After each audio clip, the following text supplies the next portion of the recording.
mga kababayan, nandito po ako bilang isang ama, bilang isang ordinaryong Pilipino. Kung mapapansin niyo po mga kababayan ko, isa din po akong vlogger. Tuwing Biyernes po, nandiyan po kami sa footbridge ng EDSA.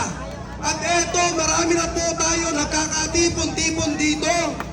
Sa harapan, ito na po yung pagkakataon sa lahat po ng mga nasa social media na nanonood po ngayon na halina kayo, sabi, EDSA, EDSA na.